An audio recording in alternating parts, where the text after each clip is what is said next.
자, 14주차 마지막 여러분들 시간입니다. 다음 주는 여러분들 평가주죠. 15주는 평가주기 때문에 오늘까지가 여러분들 블렌디드 온라인 강좌의 마지막 시간이라고 생각을 하시면 되겠습니다. 우리가 한 학기 동안 이렇게 쭉 해온 여러분들 얘기들이 모두 내 자신을 만들어 온 내 주변의 의식주, 가족을 비롯해 가지고 뭐 경제, 문화, 예술과 관련된 부분들, 기타 여러 가지 내가 가족과 사회 속에서 같이 교류를 하면서 나를 형성을 해왔던 환경 중에 과연 내가 포커스로 삼고 있는 것은 어떤 것이 있었는가, 그거를 중심으로 해서 여러분들이 발표를 진행을 하고 그 주변 환경에 대한 큰 틀을 교수님이 읊어줬다고 생각을 하시면 될 것 같습니다. 결국에는 우리가 첫 주차에 돌아가 가지고 왜 이런 여러분들이 발표를 하고 스스로 성찰을 하는 그런 시간을 가져봤는지를 따져보면은 피드백을 한번 이렇게 한번 해보자고요. 내가 왜 이것을 좋아하는가? 아니면 내가 왜 이런 장소를 좋아하는가? 내가 왜 이런 행위를 했었는가? 나 자신을 벗어나 가지고 객관적으로 내 스스로를 갖다가 체크를 해보고 좀 점검을 해봤으면 한다라는 게 이번 학기의 여러분들 주제였어요. 그게 결국엔 뭐냐면은 메타인지의 가장 큰 틀이라고 볼 수가 있습니다. 우리가 메타인지라는 거를 지금 학문적으로 접근하려고 그러는 건 아닙니다. 다만 이거의 메소드와 관련된 거를 갖다가 일부 차용을 해가지고 결국에는 결론적인 거는 자기 성찰이거든요. 이 성찰이라는 거를 요번 학기에 도입을 해가지고 한 학기 동안 여러분들이 좀 맛을 봤다. 라고 그렇게 좀 생각을 하면 될 것 같습니다. 그래서 마지막 시간으로 메타인지가 무엇인지, 그리고 어떠한 도움을 주는지, 또 어떤 경우에 필요로 하는지, 그거의 전문가 교수님이 계십니다. 콜롬비아 대학에. 그분의 영상을 교수님이 얘기하는 것보다 이분의 영상, 전문가분의 영상을 갖다가 한번 우리가 쭉 한번 보면서 한번 그 한 학기 동안 여러분 진행한 거를 갖다가 피드백을 하는 그런 시간으로 가지면은 어떨까 싶습니다. 자, 그래서 영상 강좌를 마지막으로 14주에 이렇게 준비를 했습니다. 자, 미리 이제 영상 강좌가 끝나면은 교수님이 이제 저 스탑을 할게요.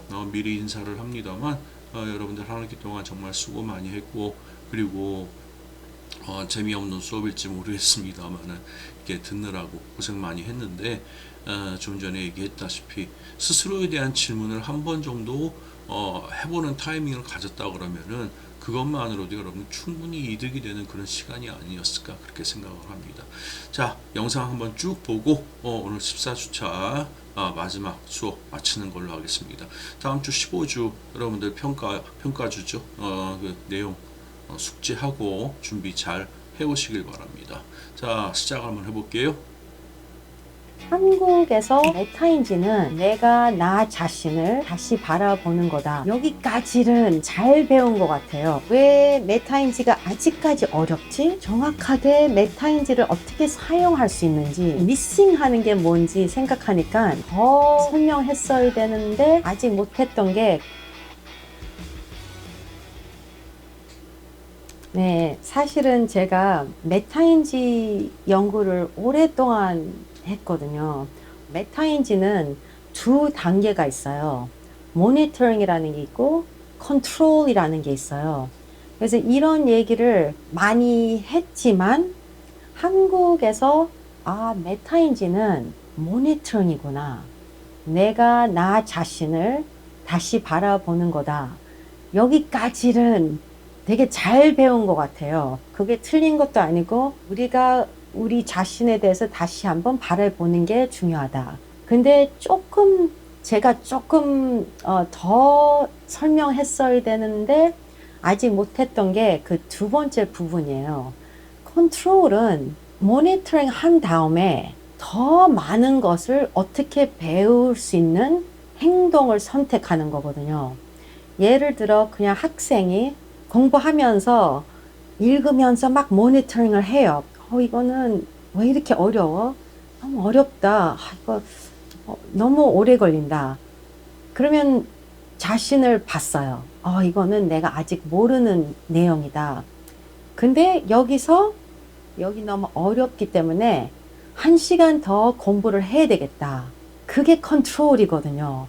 행동을 선택한 거예요. 내가 더 공부를 해야 되겠다.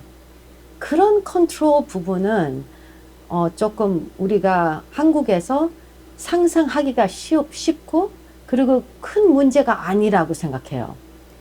근데 대부분 우리가 어떤 컨트롤을 선택해야 되는지, 어떤 행동이 우리한테 도움되는지 생각하면은 혼자서 선택할 수 있는 행동들이 아니에요. 보통 우리가 공부할 때, 배울 때 대부분 다른 사람하고 함께 있거든요. 예를 들어 수업 시간에 다른 학생들도 있고, 회사에서 사람들 있고, 집에서 뭘 배울 때도 가족도 있고, 부모도 있고, 형제도 있고, 우리는 정말 소셜한 동물이잖아요, 인간이. 그렇기 때문에 컨트롤 부분이 어떤 행동들이 우리한테 도움되는지 생각할 때 책에서 더 공부하게 해야 되겠다 보다는 이거를 조금 못 알아듣겠는데 그럼 여기서 컨트롤이 나오는 게 커뮤니케이션이에요. 그래서 항상 요즘에 왜 메타인지가 아직까지 어렵지? 왜 어린애들한테 어렵지? 그리고 부모들도 정확하게 메타인지를 어떻게 사용할 수 있는지 그 부분이 미싱하는 게 뭔지 생각하니까 커뮤니케이션, 이 소통, 바깥으로 나와야 되는 말이거든요.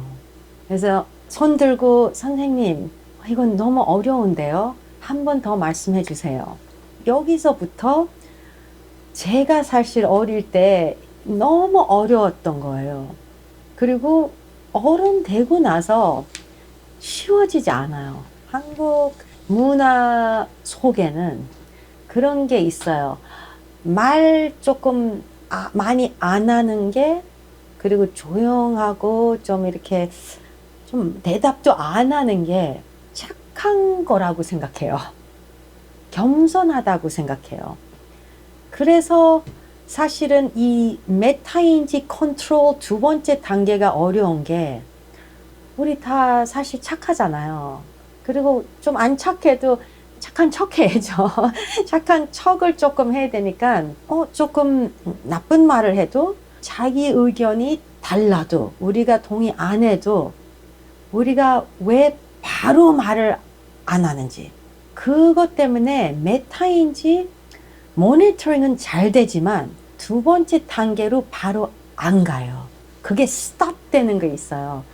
그래서 요즘에 생각 많이 하는 게 커뮤니케이션이 우리한테 어떤 건지, 그리고 커뮤니케이션 나아갈 때 언제 스톱 되는지, 그리고 뭐 때문에 멈추면은 다시 안 들어가는지, 커뮤니케이션을 길게 안 하면은 어떻게 되는지, 어떤 consequence들이, 결과들이 있는지, 커뮤니케이션을 빨리 멈추는 것보다 어떻게 하면은 길게 할 수 있는지, 사실은 제가 이제 어른 되면서 살아가면서 제 커뮤니케이션을 일부러 멈추는 게 많거든요.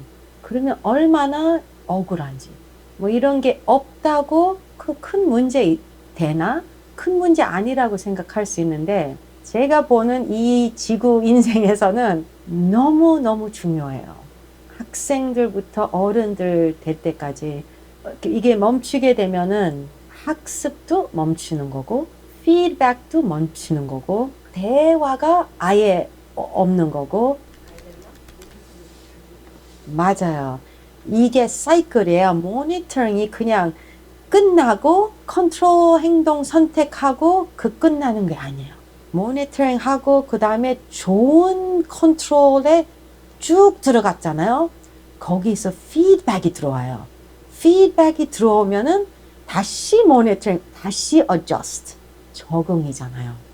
예를 들어 모니터링이 공부잖아요. 내가 이거 아는가 모르는가 재밌는가 이거를 계속 모니터링 했는데 시험을 봤어요. 그 점수가 나올 때 그게 컨트롤이에요. 피드백이거든요. 왜냐하면 행동은 내가 시험을 봤다. 이거는 억지로 컨트롤한 건데 그럼 점수만 가지고 예를 들어 100점을 받았어요. 100점을 받았으면 거기서 엄마가 너무 잘했어. 너 너무 똑똑하다. 끝내는 거예요. 그거를.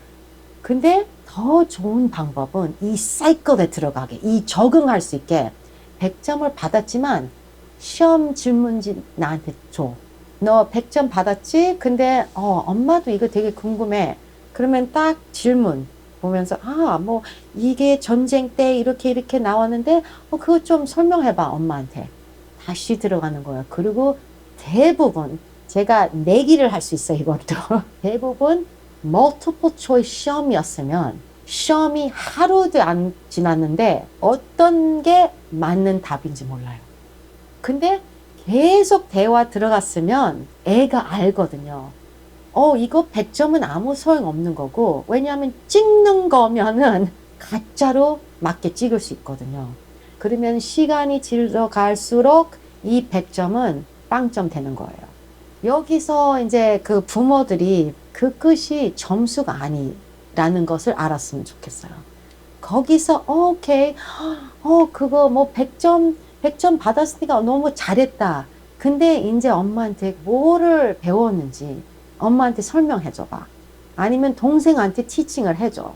이게 그러면 피드백 그리고 다시 모니터링 하는데 이 애가 갑자기 나 사실은 딥하게 몰라. 이 커뮤니케이션도 자기 자신하고 안 한 거예요. 컨트롤을. 제대로 된 컨트롤. 그거를 했을 때 재밌다고 느껴지거든요. 왜냐하면 그 100점이 가짜 아니니까. 나의 자신감이 100인데 이게 매칭이 되잖아요. 내가 배운 거랑 자신감하고 이 점수 100하고 매칭이 되니까 거기서 엄마 내가 이거 말해줄게. 이거 되게 재밌다. 왜냐하면 그게 자신감이니까. 근데 거기서 말이 이제 나오잖아요. 엄마 아빠한테. 엄마 아빠한테도 완벽한 사람들 아니니까 그게 무슨 말이야? 피드백도 와요. 엄마한테 설명 내가 잘 못했나? 다시 모니터링 들어가야 돼요. 이게 학습 사이클이 되는 거. 이게 메타인지예요. 그리고 왜 학습을 길게 만드는지 계속 또 모니터링 해야 돼요. 새로운 게 질문이 들어왔으니까 엄마 나는 그 생각을 못했네. 이건 것 같아. 이거 계속 이제 대화가 되는 거예요. 그래서 그 부모들이 도와줄 수 있는 게 길게 생각할 수 있게 계속 연결이 되게 모니터링, 뉴한 모니터링으로 질문을 다시 던져야 돼요. 똑같은 거. 그래서 이것도 착각이거든요. 그런 거는 있죠. 돈 달라, 이거 해줘 하는 것보다 혼자서 하려고 하는 게 그거는 너무 좋은 성격이죠. 똑똑한 거고 자기 자신을 믿는 거잖아요. 근데 솔직히 말하면 혼자서 하는 방법들이 빨리 검색, 다른 사람 부담 안 주고 빨리 검색하고 외우자. 안전한 친구한테 야 답이 뭐야? 이게 학습 아니거든요. 이거 학습도 아니고 창의성도 아니고 호기심도 아니에요. 호기심이 두 가지가 있거든요. explorative, 호기심. 대부분 아기 때는 좋은 호기심이 다 있거든요. 이게 왜 그래 엄마? 왜 이거야? 왜 그래? 이게 why 같은 것을 많이 물어보는 게 좋은 호기심이고 더 좋은 거는 애가 그거를 물어보잖아. 근데 엄마가 답을 못 줘요. 왜냐하면 어려운 질문이에요. 왜 그럴까? 이렇게 좀 정확한 answer가 없잖아요. 근데 애가 그게 괜찮으면은 대화 왔다 갔다 하잖아요. 그게 explorative curiosity예요. 근데 대부분 한국 애들이 1학년 됐으면 답 없는 거를 물어보는 게 아니거든요. 수학할 때 이게 이렇게 곱하기 하는 거지? 그러면은 대부분 부모들이 답이 있어요. 이거 때문에 이렇다. 이거는 exploitative curiosity로 나오거든요. exploit 하는 게 이용하는 거잖아요. 내가 궁금한 거 있는데 네가 나한테 답을 줬으면 좋겠어. 이게 exploit 하는 거예요, 상대방을. 근데 거기서 부모들이 우리 애들은 항상 물어봐 나한테. 그게 좋은 호기심이 아니에요. 멈추게 하는, 답이 빨리 나오는. 그래서 사실은 애가 나는 혼자서 해결해야 되겠다. 조금 의심해야 된다고 생각해요. 얘가 혼자서 생각하고 또 연구를 하고 또 누구한테 why 이게는 뭐지? 조금 힌트를 받으면서 why 물어보고 있으면 좋은데 거의 안 하고 있어요. 그래서 사실은 한국 애들도 그렇고 모든 애들이 그 학습이 소셜 그룹에서 들어오는 게 많잖아요. 피드백이 많잖아요. 특히 선생님 아니면 부모 아니면 친구들끼리도. 그래서 약간 혼자서 하는 게 착각할 수 있는 게 나 빨리 끝내고 싶다. 이거를 이 질문에 대해서 빨리 답하고 싶다. 이거는 진짜 학습이 아니에요. 그냥 빨리 답을 찾았던 그거고 차라리 긴 소셜 도움을 받는 게 더 정확한 메타인지 될 수 있다고 생각해요. 제가 어렸을 때는 정말 완벽주의 있었던 것 같아요. 그냥 항상 퍼펙트 해야 되고 그리고 이게 들키면 안 돼요. 그래서 절대로 이 길게 커뮤니케이션 하고 뭐 물어보고 도움 달라고 뭐 대화 들어가고 절대로 안 했어요. 그 대신 다 100점. 다 100점. 그냥 한국 애였어요. 다 100점이고 그리고 조용히 있었죠. 그게 어느 정도 이제 성공이었죠. 그렇게 살아왔는데 어른 되니까 진짜 필요한 게 이 소통이거든요. 모든 뭐 일을 혼자 해도 사람들하고 같이 해도 뭐 콜라보레이트 해도 한국에 살아도 미국에 살아도 독일에 살아도 뭐 혼자서 할 수 있는 그런 커리어 없어요. 인생은 제가 보기에는 인생이 왜 힘든지 그냥 문제들 해결할 수 있는 시간들이에요. 진짜 죽기 전에 그냥 문제들만 해결하는 방법들 찾는 게 인생인 것 같아요. 진짜 회사 들어가면은 회사들은 크리에이티브하게 뭐 만드는 거잖아요. 그러면은 직원들이 다 같이 새로운 거를 생각하면서 대화도 하면서 혼자서 그냥 생각하면은 안 되는 거죠. 이게 피드백도 없고 그 길을 뭐 아예 다 막은 거잖아요. 왜냐면 우리가 아는 거는 이거밖에 없어요. 그냥 한 사람인데. 그래서 이 질문들을, 이 문제들 해결하려면 혼자서 진짜 못하거든요. 한 사람이 얼마나 바본데 메타인지는 못하는 게 괜찮다라고 배우는 거예요. 다 못하니까 시작해보자. 생각해보자. explore 해보자. 그게 원래 우리가 배워야 되는 그게 프로세스인데 그렇게 배웠다면 어른 되잖아요. 문제가 어떤 문제인지 소용없는 거예요. 내가 배우는 방법을 해결하는 방법을 갖기 때문에 그런 어른을 키우고 싶죠. 그리고 제가 그 어른 됐으면 겁이 없어요. 이게 용기잖아요. 회사 사람들도 사장님이 이거 어려운 챌린지를 줬는데 오케이 해볼게요. 거기서 실패했으면 그 용기도 사장님 이만큼 했는데 하루 더 필요하다. 그 용기가 왜 필요하겠어요?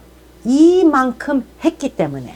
근데 안 하고 나 이거 너무 어렵다 짜증내 약간 사장님 싫어한다 안 하고 포기 벌써 했으면 소통 아예 안 들어갔기 때문에 용기가 아예 없기 때문에 그리고 내가 원래 이런 부분 하는 사람 아닌데 내가 이거를 왜 해?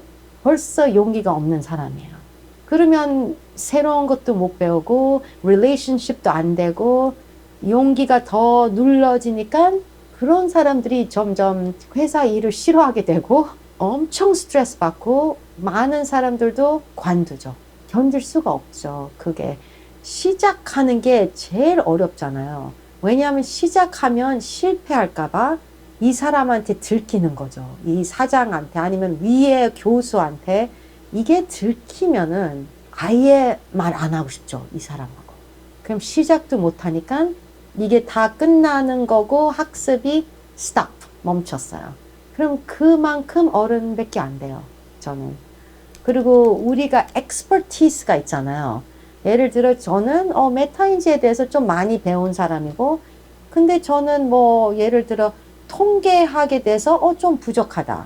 근데 진짜 메타인지가 이 연구에 대해서 어떻게 무슨 의미인지 알고 싶으면 통계학을 엑스퍼트 하는 사람하고 합쳐야죠.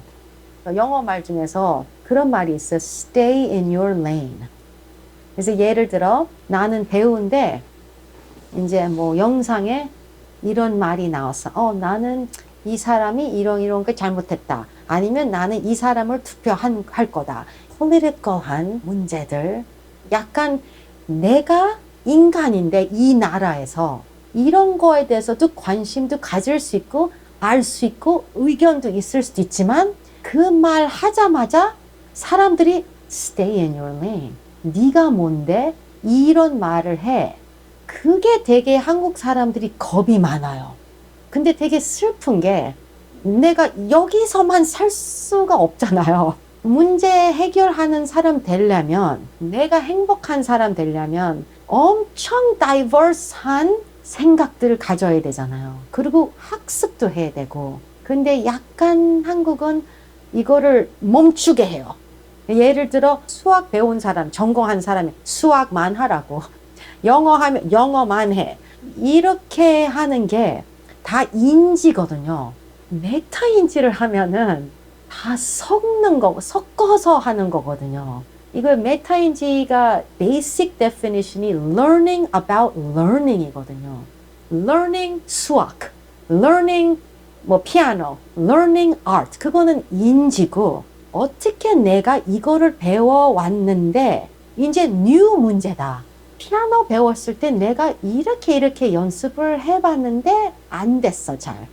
그러면 이거 바이올린 아니면 테니스를 배울 때 내가 좀 메타인지를 알기 때문에 이거를 사용을 하면 되겠구나.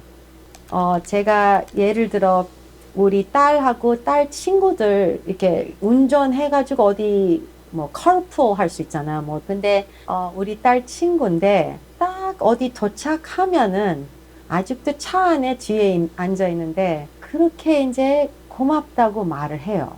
Thank you very much for the ride, Mrs. Lee. 근데 그런 말을 들을 때 조금 쇼크 받아요. 그리고 너무 착한 애다. 한국 애들은 한국말 해도 영어 해도 그냥 thank you 끝나요. 그런 게 조금 느껴졌어요. 길게 말하면 너무 자기한테 attention이 가는 것 같아서 그게 조금 불편한 게 있어요. 저도 옛날에 누가 저를 라이드를 해줬으면 그냥 thank you 그리고 들어가는 거예요 집으로. 왜냐하면 너무 길게 thank you very much for the ride 하는 게 제가 벌써 너무 긴장하고 있어요. 근데 이런 애를 보니까 클리어하게 말하는 그게 목표잖아요. 듣는 사람이 제가 어떤 거를 커뮤니케이트 하고 싶은지 정확하게 해야 되잖아요. 근데 한국 사람들은 내가 감사합니다만 했으면 됐다. 상대방이 그거를 못 들었어도 상관없다. 내가 감사합니다 했으니까. 근데 상대방을 더 생각해 주면 이 사람이 잘 들어야 되잖아요. 끝까지. 그래서 thank you very much, Mrs. Lee. 차 안에서 그 얘기 길게 하고 나서 차 내려서 문 닫고 다시 한번 thank you again for the ride. 또 아주 클리어하게 천천히 길게 커뮤니케이션을 했기 때문에 이런 순간들 때문에 많이 생각했어요. 제가 엄마로서 딸한테도 이런 거를 안 보여줬어요. 저도 길게 말하는 사람도 아니고 조금 대화 들어가는 거. 오늘은 너무 맛있게 먹었어요. 감사합니다. 이런 거를 우리가 가르치지 않잖아요. 왜냐하면 너무 길게 말하면 안 착하게 나와요. 내가 제일 여기서 중요한 애다. 이런 게 조금 있었어요. 그래서 좀 바뀌려고 해요. 클리어하게 상대방한테 인포메이션을 주는 게 이게 정확한 메타인지고 얘기 듣는 사람도 클리어하게 이해를 해야 되잖아요. 메타인지를 정확하게 나오려면은. 그래서 예를 들어 제가 그냥 thank you 하면은 안 들었으면 you're welcome도 못 나와요. 근데 제가 you're welcome. It was my pleasure. 그러면은 good feeling들이 있어요. 그래서 더 기분 좋고 그리고 소셜한 게 그게 행복이잖아요. 그래서 메타인지를 보니까 정확한 메타인지 끝까지 모니터링 컨트롤까지 할 거면은 여기서 relationship들이 생기니까 그게 행복이에요.